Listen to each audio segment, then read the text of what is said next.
Good evening, Saturday night. Scizone, Channel 38, Bill Boshears here about for the next few minutes. Stick around, we got a lot of things to cover, probably more news than you'll get anywhere else, at least about points that you need to know something about. Then we'll take your phone calls over some questions and get to you. Interesting things.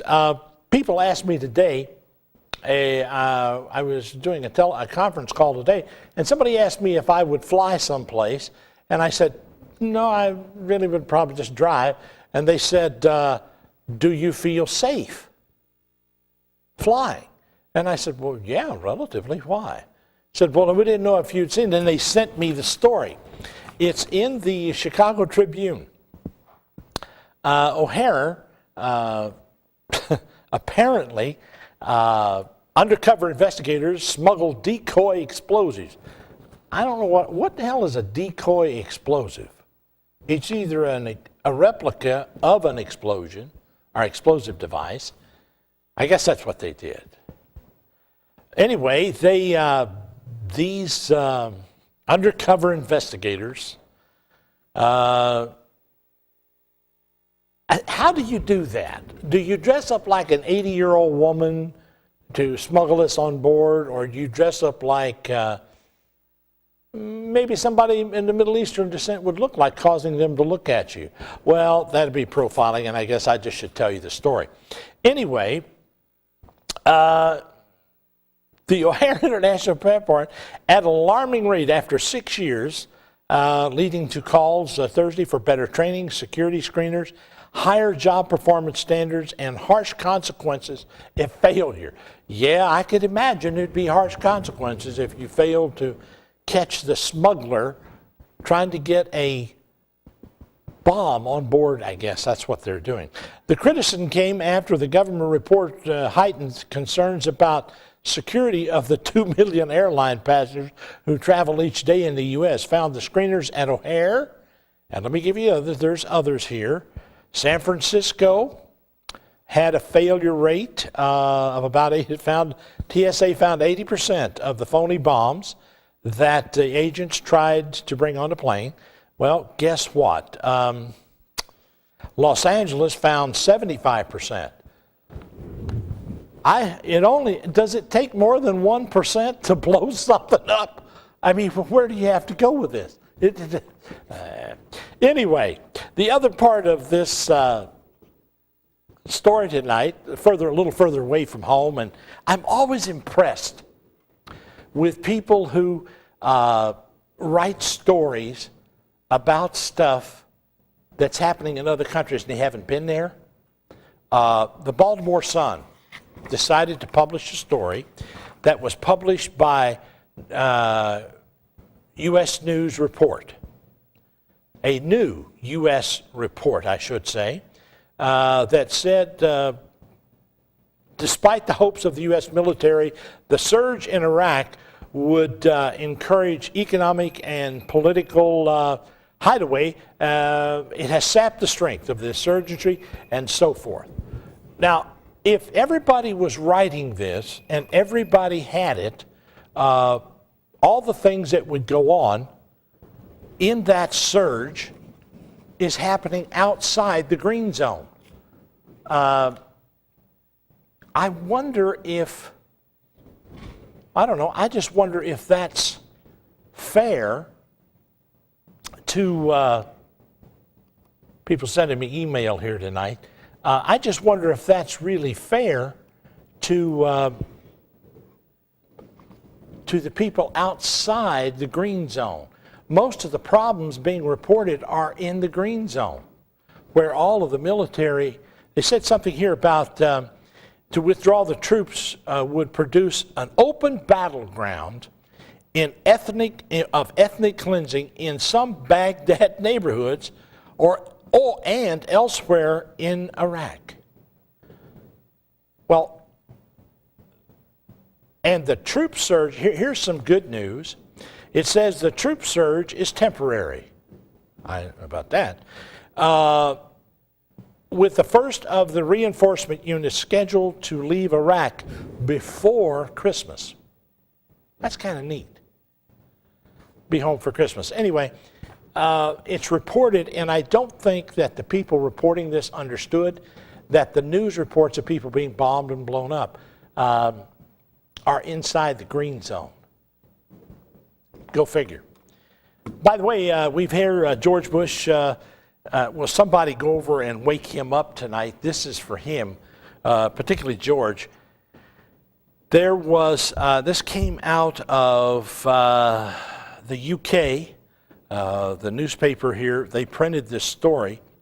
Tehran, Iran, is capable of firing 11,000 rockets into enemy bases within minutes after the possible attack. State-run television carried this.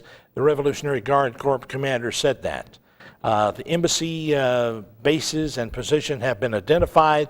The ground forces will fire 11,000 into identified enemy positions within the first minute of any aggression against Iranian territory. That's some pretty serious firepower. Now, maybe George has got some idea of doing that. But I think there's a lot of things being sought after, and I'm not sure that it's going to happen the way they want it. I'm convinced that it's not. I'm convinced that maybe we're just going way too far with this. Maybe we ought to consider coming home and just saying, okay, ex-kings, we're all out, let's go home. And leave them to their own devices. And come here, and what we need to do here, I'm sorry about that, and what we need to do here is put the people that we bring home, put them in positions like closing the border, which may not make a lot of sense, but if you don't know the border's still open, yeah, it gave rise to a lot of debate. And Iraq doesn't need our troops. They're ready to stand up. As a matter of fact, it's my understanding that Maliki has, remember George Bush saying, when they stand up, we'll stand down? Maliki asked them to leave. Yeah. But you didn't see that in your newspaper, and you didn't see that on the nightly news, did you? Wonder why? I was talking with a friend of mine today who was with me at a meeting that was scheduled for me in Washington several years ago. This was before we ever went to war. And he was explaining to me how that the U.S. was going to build this pipeline down through and around and carry this oil. I thought it was, he thought it was a great idea. And at the time I thought, well, go ahead. I didn't know that they had planned a war to take over, and now we've got to go take over Iran because we want to put a pipeline through there. I don't know. Maybe this is just news to somebody. But this week, President Vladimir Putin, came out and said he called on the U.S. to set a pullout date in Iraq. He went on, in Moscow, he went on Russian television and radio, and he broadcast to citizens of the United States on Iraq policy, which he said was aimed in part at seizing their oil reserves. Oh, do you think that? I think that's propaganda. Do you believe we really want to take their oil? We'll take a break. We'll come right back. We'll taking your phone calls, and I got some questions for you right here in the Scizone.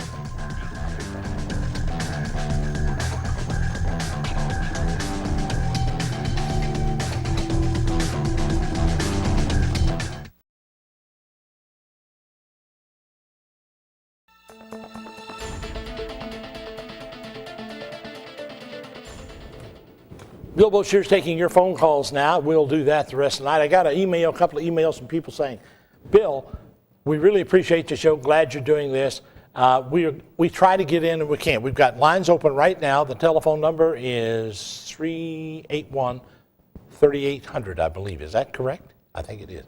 Anyway, it'll be up on the screen in a second. You can get in. Right now, we've got, the question I want to ask you is, next week is Halloween. And we're going to do some things with ghosts next week. And I was wondering tonight, have you ever seen a ghost? Or do you know somebody who has? Let's go to James. James, are you there, sir? Whoops, hello. Yes, sir, I'm here. Glad to have you aboard tonight, sir. Thank you. I have been a watcher of yours ever since I found this show. You're about the only person that speaks the truth out here that I've seen. Well, I appreciate it. Sometimes they don't want me to say it, but I do anyway. Hey, well, more people need to get the message out. You were talking about securing our borders. Yeah.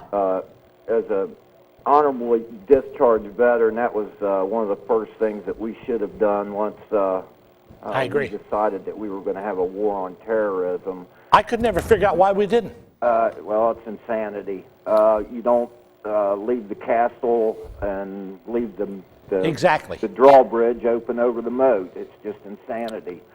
But what you were talking about, them bombs being smuggled in, I don't know if you heard about this. It was 2 or 3 years ago, and I don't know what agency did it. They ran an op through our customs, and they actually got three packages of material that would have supplied enough material for 3 dirty bombs. Yeah. I think they came through Mexico and Canada, and I don't know whether it was the ATF or one of the other agencies, but I think it was the border and customs that caught it, and I believe I know one of them came through Mexico. Right. And they smuggled it up and got caught, and I don't know if they got one out of Canada or not, but I do know that. Here's another thing. I remember, I thought that they said that there was 3 of them that had actually made it through. Well, the other part of that is that a friend of mine at that time was Congressman Kurt Weldon from the 7th District in Pennsylvania, did a book about, and he invited the guy, I forget his name, it was a Russian general. He testified, he defected and testified before Congress in closed session about suitcase nukes that had been smuggled into this country and planted here. Well, that was the other thing. Russia, when the fall of the USSR came through, yes, a lot of the biological and nuclear weapons were just left open. A lot of the Army personnel were so underpaid that they had commanders that were actually selling off armament to different agencies. I know I spent 3 years in Germany doing border ops inside Czechoslovakia. So did you guys ever catch anybody smuggling stuff in and out? We dealt a lot with what they called the Soviet military liaison mission. We ran radar, seismic sensors, everything. We also did recon inside Czechoslovakia on portable nuclear missiles. Well, what has got me really tore up, and we did a show on this and did it for several weeks. We found out I guess it was a Thursday or Friday night, that the Port of Dubai deal was going to be closed, and that people from Dubai were going to buy 4 or 5 ports around here, around our country, and they were going to operate it. Yeah, isn't that something that they were going to let, I think it was New York and L.A., that they were going to sell it off to the Arabs? Oh, yeah, it was Florida, there was New York, isn't it? New York, Miami, someplace in Texas, and one, I think, in Los Angeles or someplace. They were going to just sell them and let the Saudis run them. And here's what sort of went over everybody's head. All of the terrorists who were supposed to have been the 19 of the hijackers and all that stuff. We're all Saudis. We're all Saudis. What's wrong? The Saudis are patting our back with one hand and sticking a knife in it with the other. You got that right. I don't know I don't know what our government's thinking, but that's it right there. You've hit it. Our government is not thinking. It never has. hey, and while I've got you on here, I've got another question. I watched Frontline the other night, and when they put up that bill for President Bush to sign about that McCain put through about the non torturing bill, whatever it was. What's your opinion on this signing statement that he can just come in the back door and do a signing statement and say that that he doesn't have to follow our laws? Well, that's the law that he has, and he can do that. As a matter of fact, to make sure it double counts in that bill or one close to it, he got himself and some of the people in his staff, his agency, or his administration, they all have now pardons. See, I just don't understand this, that we're all held to one level of justice, and it seems like his whole staff is held at a whole nother level. It's just like, it's almost like Hitler. I just don't understand it. James, you have hit it dead on the head. Under a fascist government, you can do that. Well, I'll tell you what, man, I love my country, but I've got to where I fear my government. I'll tell you what, that's going to change at this next election. You watch and see what happens. James, thank you for being here. People really need to start voting for more independence. This two-party thing is just not working out for this country. James, I appreciate your call. Take care. Stay tuned, but stay with us, okay? Keep telling the truth, bud. You got it, brother. Thank you. Have a good night. We'll take a pause in the action right here. The telephone number is 381-3838. We got lines open. It's your turn tonight, right here in the Scizone.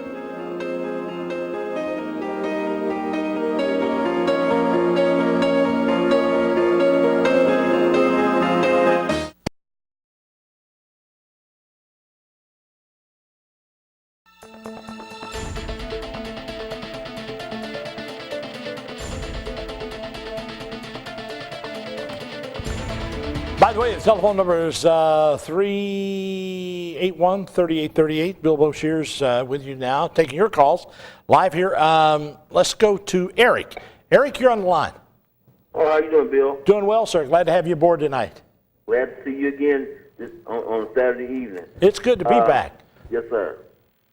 You there? Well, yes, sir. What's on your mind tonight? Okay, I heard the last caller speak about being fearful of the government and non-trusting of the government. And I watched something today that was really, really surprising to me, and which was about Eric Prince, the president and CEO of Blackwater Incorporated. And I'm wondering, because it was mentioned basically that he has sent some of his employees in during the Louisiana flood to assist FEMA, or they had gotten there before FEMA and to assist in just security matters, and now he has a contract in that area. But I'm wondering, where is this leading to? Is he the next, paramilitary, end time, militaristic movement that's going to be, infused with the already shaken up judicial system or the police system? And,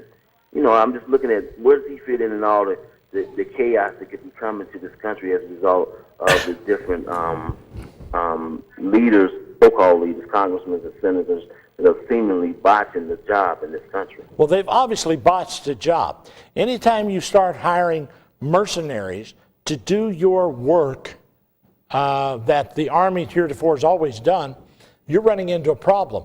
My problem with it is, Eric, they're going to bring those guys back here and they're going to put them in FEMA, or they're going to put them in the UN, and somebody's got to pay for them. That somebody, I'm afraid, is going to be you or me.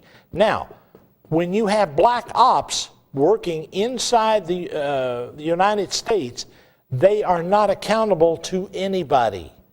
If they do, that goes against, and now you know why, if you don't understand this, posse comitatus is what Bill Clinton got his self all in an uproar when that big lady that was Attorney General used those troops down there against those Branch Davidians. And that's what the guy went in and got caught stealing all those papers out of the archives. I think that's what he was trying to get. Anyway, make a long story real short, it's got a history of that, and Bush suspended posse comitatus. Now, with that being done, the next thing they had to get rid of was rid of habeas corpus. They've done that. So virtually, they can put you in jail, do anything they want to you, and nothing you can do about it. Here's the other part. If they bring that Blackwater group back here and institute them in, you have the Gestapo, just like they had in World War II. Yes, sir. That's exactly what I was thinking. And according to one investigative writer, he's also a journalist, he's saying that they've already received a contract down in Louisiana. I don't know how long it was supposed to last. However, they were right alongside with the patrolling police officers that was there after the aftermath of the flood. And did you know one of the first? You know the first thing they did when they got there? They went in and took everybody's guns. Right. Well, I'm telling you, you talk about a police state. We're living in one, brother. Yes, sir. And I can see where Blackwater would be definitely used. They are the ones that went in and asked, do you have any weapons? And they proceeded to search and took them. Wow. Wow. That's a very serious offense. And Eric, I'll tell you something. You're the first person I've heard that brought it up. That's a very, very intricate question. Man, I'm glad to hear somebody out there thinking like that. Thank you. Thank you. I appreciate it, sir. You also. I'm telling you, there are people that are more involved with this than we really know. And we've got a wide open border. We were in some sort of phony war that we got lied to about. Tonight, you're out there sitting there, and I went to the question, and you guys just grabbed the ball and ran with it. Whatever, we'll make open forum. You guys can talk about whatever you want to. It's your show. We're right here on Channel 38. Do you want me to go to break now? Let's go. Before we do, let's go to Don, and we'll take a break when we're done with Don. Don, are you there, sir? Good evening, Bill. Good. Glad to have you aboard, sir. Thank you, sir. Let's face it. It's just coming down to a fact point that it's coming down to a one-world government. You know, I mean, you can look at it in a religious way if you want to. I don't. I don't really care for that. Also, I want to run something by you and see if you know this. Okay. Recently on the news, they spoke of about the United States being number one in the world militarily. And then number two was Russia coming back into the scene, being one of the top three. I want to correct that if I can, please. The Chinese have, as of this date, the largest military, or should I say army, in the world. 200 million man plus. They can put together in 72 hours, loading them up, each person with either a handgun or an AK-47. Now that's a big army. That's a big. I'm right here. I'm right with you. Yeah, and I just wanted to run that by you and let you know that if you knew that. You know, I heard that figure somewhere, but I can't remember where I heard it. You didn't read it in James, did you? Yes, I did. Okay, that's where I got it. Because that's amazing. Think about that. A 200 million man army. They can send them down there in the Middle East and take it over along with Russia, because I still believe that both those countries are in cahoots to a degree, you know? And like you said, it's just everything's getting totally out of hand. I mean, it's getting to the point you dread going to sleep, wondering if you're going to wake up the next day of depression, another darn war, how many more immigrants. I mean, it's getting totally out of hand. Somebody's got to do something. Somebody needs to do something. Then they spice the whole cake up, like you said. Ready for this? They got a new super aircraft carrier, and you've probably heard of it. The George H.W., I believe it was, Bush. Oh, God. Give me a break. You know, here's where we're headed. We have an election coming in 2008. Uh-huh. We've got Hillary is obviously out there to win. And I can't, and the Republicans can't find anybody. Nope. I don't know where they're looking. They're either drunk or they don't know where to look. Well, I've said it for the past 8 to 10 years. I keep telling people there's no longer such a thing as Republican or / Democratic Party. It's the Green Party, money party. Money talks, baloney walks. You know that. Got that right. Okay? Buddy, I appreciate your call. Thank you for being there. Good day, brother. Got it. Jump in. The phone lines are open. It's your turn tonight. 381-3838, area code 513. Hurry back.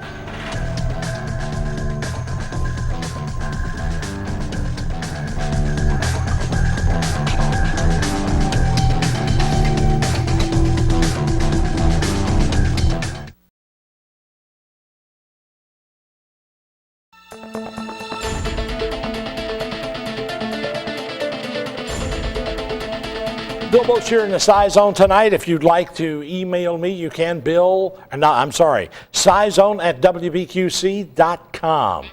That is Scizone at WBQC.com. Scizone, and it's right there. There it is up on the screen. If you want to email, we got that up here tonight. We'll take a look at that. If you got questions and you're outside, can't get in, we've got Mike, James, and Randall. We'll get right to them. But if you can't get in, all you got to do is drop it an email, and we'll pick it up. We got it up right here on the screen. We'll take your email here. It's Scizone at WBQC.com. Let's go right to Mike. You're there, sir. Go ahead. Bill, how are you? I'm doing well, sir. Glad to have you aboard. Good. I won't keep. I work for the Treasury Department in Covington. Yes, sir. Press. And I just want to say the amount of uncollected taxes in this country is astounding. It's absolutely mind-boggling. Mind-boggling. And I process them every day, and they have the ability to collect about a fraction, I would say less than 10% of all outstanding taxes on personal income. You know what? I think people, is it because there's a lot of people with a lot of debt? Our housing market's in the toilet, and it's really not the housing market. It's a lending bubble that has bursted. Oh, totally. And people out there are now being evicted from where they've lived in apartments. The rent's gone up because somebody got one of those funny loans and bought some stuff, and now the rent's going up and they can't afford it. Absolutely. Here's the thing, though, Bill. Under the Bush administration, yes, the IRS was allowed to contract out the collecting to exactly. 3 separate firms. Now, guess where those firms are out of? Austin, Texas. Austin, Texas. Isn't that a coincidence? Yeah. Now one of them is not, but 2 of them are. And I went, gee, that's odd. That's odd. 2 of them were in Austin, Texas, and one was in, I don't know, North Carolina. But it struck me, and they have no ability to use any personal information from the IRS. The IRS does not provide any information to those private firms, but they're still allowing them to go ahead and try to collect that money, and they have a very, very low success rate, worse than the own IRS's ability to collect the money. But still, they try to collect it, and it's astounding to me that at Austin, Texas, 2 firms that God knows what the connection is, but you got to figure there's some kind of no-bid contract there. Oh, I bet you. I would, or somebody's crony that made a donation to somebody, quote, well, we don't know who, right, but they got the money because somebody knew somebody with a pickup, and his brother worked at the ranch who had somebody they snuck across the border, and they got to blackmail them, so they had to give them a contract to keep them from delivering the dope to Mina and tried to get it to Washington. Yeah. It's that kind of minutia that we have to put up with. It's true. We cannot trust our politicians. I saw 2 guys from the Republican Party and one from the Democrat Party who went together and they said, now they're running for president. These idiots are running for president. And they said, well, we have this plan for Iraq. And I went, I got to hear this. And I happened to be watching the television by myself. I looked at it and I watched it. And they were up there just all preened up and talking about what they were going, a big smile. And I thought, has anybody told them that Iraq is a sovereign nation already? You can't go in and say, well, I'm going to move Mississippi over here to Louisiana, and you guys are going to, and then we're going to put Ohio over here under Kentucky. You can't do that. Are you crazy? We're going to divide it up into 3 states, Sunni, Shiite, and Muslim. I thought, are you guys nuts? But and they're just standing there talking and politicking, and people going, well, this guy's really smart. I'm going to vote for him. Where are you people at? I mean, am I the only one? Am I nuts, or am I'm the only one seeing this? Obviously, Mike, you're looking at it. Yeah, I see it. Guess who came and trimmed our trees at the Internal Revenue Service in Covington? Private contractor, all foreigners. Half of them didn't speak English, and the guy running the show said, you're going to do this, this, and this, all private contractor. True story. I rest my case. The insanity doesn't stop. It's insane, Bill. You could not hire writers and write the stupid sitcom that's coming out of politics. I couldn't make this stuff up. You cannot write it if I wanted to. I want to find out what the hell the head of the DNC and RNC are smoking.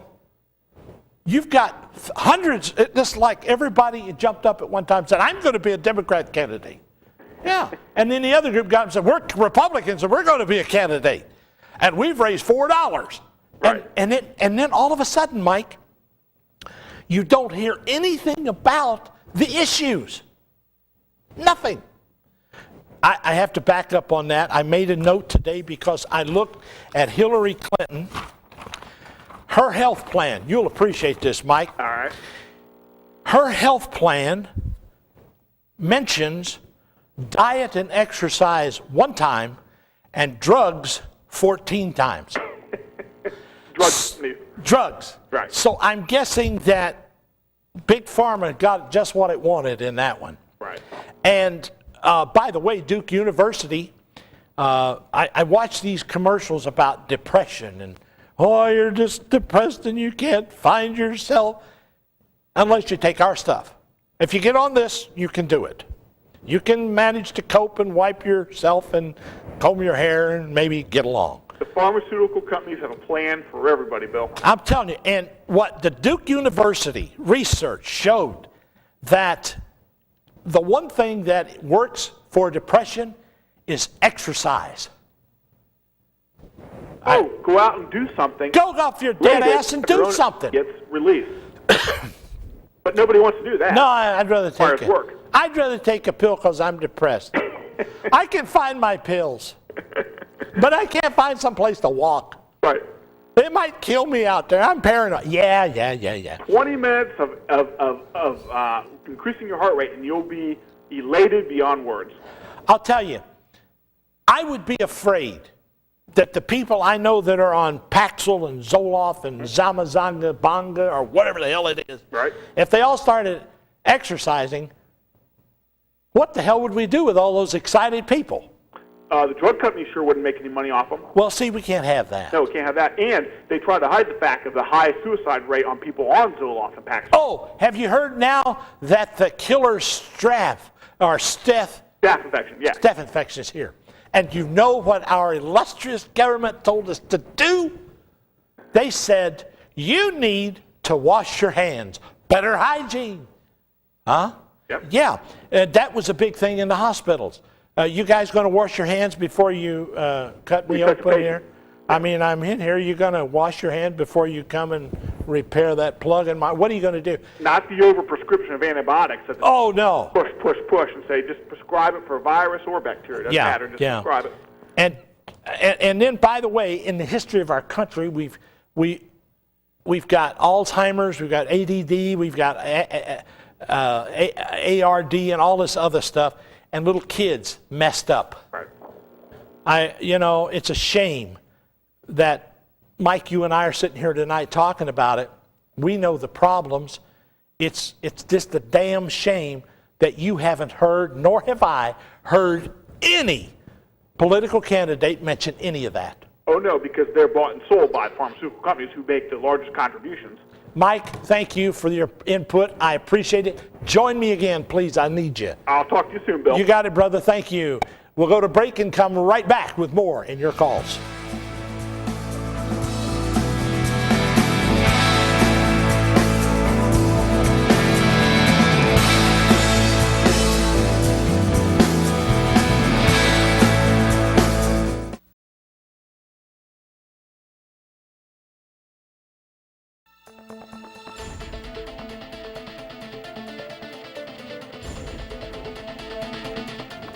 back in the Scizone. Bilbo Shears till 12 o'clock. Join me. We'll try to get to all your phone calls as soon as we can. Let's go to James. James, you're on the air, sir. Go ahead.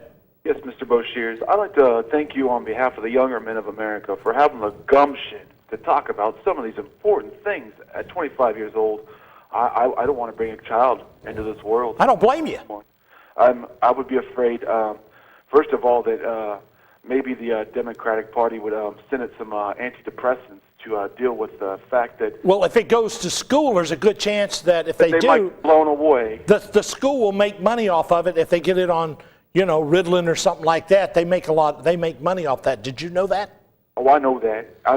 What a sick society. I was in sociology at UCLA that we learned that CIA sometimes stands for Cocaine Importation Agency. You got that right through MENA. That was big. Agreement with South America. One of their largest exportations happens to be the cocaine industry that is ran by guerrillas.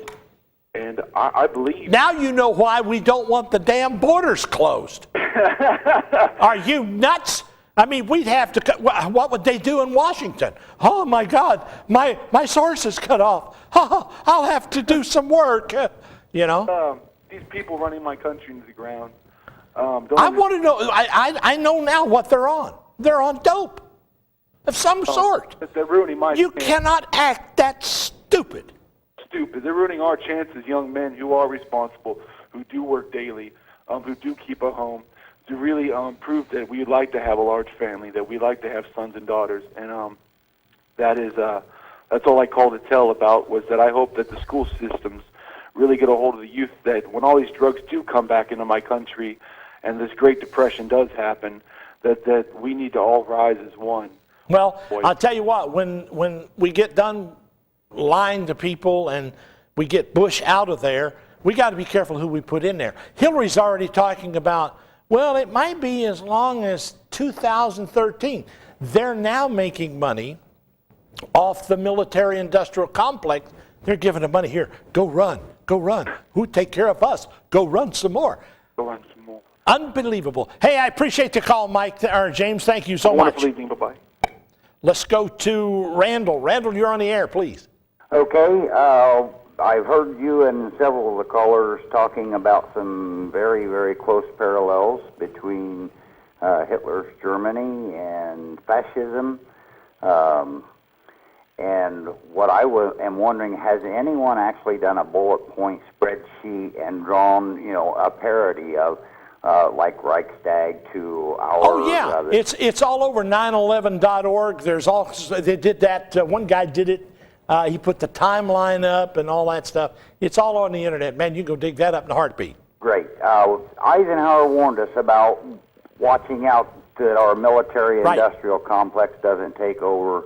Kennedy warned us and was trying to keep us from becoming just like Rome, where we go around as a police state or go into other countries as police actions and enforce Pax Americas or Americanus.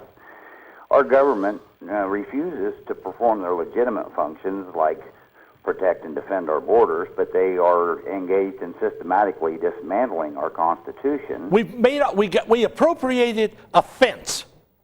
Dumbest thing I ever heard of, but that's all right. Oh, well, and here I found out that they bought steel from China to build it with. That seems to be the way it's going. And, an earlier caller mentioned that the one party that's in power is the Green Party, the money party. It seems as though most of our elected representatives are worshiping at the First National Church of the bottom line. That's where it's at.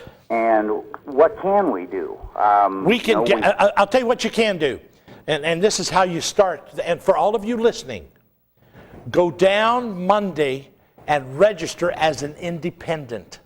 In Indiana, they will not allow us to change. If we have to either choose to be Republican or Democrat in order to vote in the primaries, and they will not allow us. That's unconstitutional right there.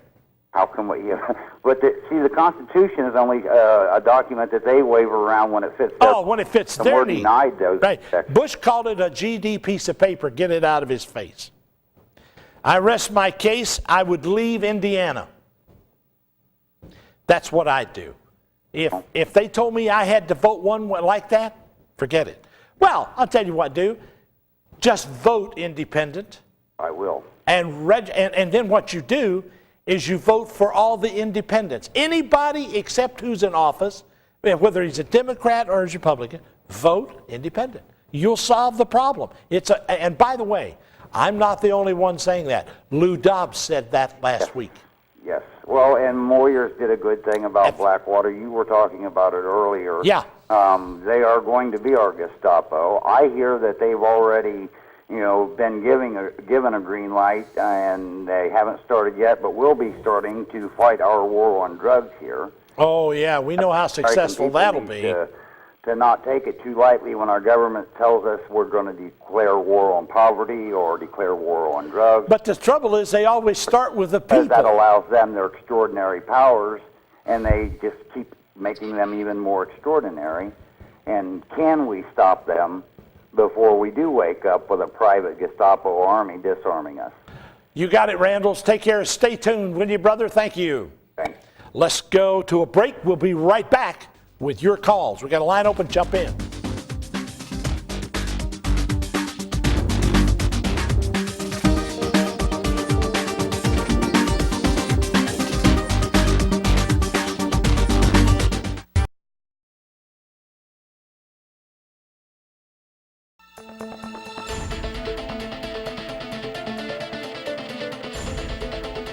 Quick email is Scizone at WBQC.com. Comes in here from Blues X2. Chinese military not only has 200 million soldiers, but they also have the largest pre-World War II military. Blackwater, last night on CET Connect PBS, a program called Now, has the name of Jeremy Skillhill, author of Blackwater Rise, the most powerful. It was very disturbing. That show was very disturbing. By the way, that may be on the internet. You might want to check it out and see it there. Let's go back to the phones. Let's go to Robin. She's been there the longest. Robin, you're on the air. Good evening, Bill. How are you? Doing well. Thank you, ma'am. Great. Well, listen, I just got back from New York last night, and I ran into a gentleman who works for my company who lives in Florida. Uh-huh. He told me something very interesting, and I thought you might like to hear this. Number one, he said that a big problem in the area down there now is that insurance companies are randomly dropping people's insurance, their homeowners' insurance for wind damage, hurricanes and things like that. What they'll do is they'll say that they're cutting their portfolio or cutting their business by 30%, 40%, wow. Randomly choose people and notify them that even though they've had their insurance with them for 10 or 20 years, that they've been selected to be dropped. Now, secondly, another thing that he told me was, all of the information lately about people losing their homes through the bad loans that they've received and so forth. Sure. He said that one thing that's happening in Florida is people are wanting to leave. They're so desperate to leave Florida that even though they can afford to pay their loans, they're letting their houses go just so they can get rid of them and get out. Absolutely. They're defaulting on the loans even though they can pay for them. Absolutely. I've heard of 3 or 4 cases like that. Robin, you're there. You're on the cutting edge of it here, and there's no hope in sight. By the way, there are people with blue tarps on their homes in Florida from Hurricane Andrew. And that was how many years ago? God, I don't know. That was years ago. That's what I'm saying. That was back when Homestead, Florida was damaged. You're reading my mail, honey. Think about it. And we're supposed to think that there was somebody that rushed in and we're going to help you? Get out of here. Robin, stay tuned. We got more to do, and you're a part of it. Thank you, dear. All right. Good night, Bill. Let's go to Carl. Are you there, sir? Yeah, I'm here. Quickly, sir. Go ahead. All right. I just finished a book that everybody listening to you needs to read. It's called Unintended Consequences. Ah, yes. By John Ross. Good book. I heard about it. I haven't read it. Oh, you've got to read this. It's about just a handful of fictional people. It's told like a novel. Yeah. But it's all historical fact, real people, but this handful of fictional people that's weaved into the history, and it's a blueprint for how to take your country back. Appreciate it. Thank you, sir. All right, bye. Good book. Needs to be read. Let's go to, I believe it's Shirley. Shirley, you there? Yes, I'm here. Go ahead, dear. I am just getting so mad at these people calling these people coming across the border immigrants. They are illegal aliens. You got that right. Thank What you. rights didn't they give us? And I'm just sick of it. Do you know that anybody comes across that border, they can get more money than your mother or father did on Social Security? Correct. And they never paid a Plus, dime. we don't know what they bring in across here. By the way, I was getting sick. you ladies out there, or are you girls who may be kissing these people, you may have picked up what they call the kissing disease. It's called Chagas, and it can kill you. Yeah, and then they're working in our factories with our food. It's scary. When I go into a restaurant and I see them walking around, I leave. I'm not kidding you. I'm not kidding you. And when I see them walking around and you go up to them and look and talk to them and no, I believe, or they grin and laugh and walk away. Well, they do not want to learn. I get up, but I go to the manager and say, when you get rid of these guys, but you know what? I know for a fact they don't have any health card. No. What shots have they had? Anything they get up their arm, I guess. Diseases and drugs and everything else they want to bring. Shirley, I appreciate your call. Thank you, darling. Okay. You got it. Thank you.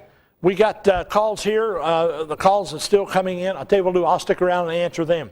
Next week, right here, we're going to get into, hopefully, ghost.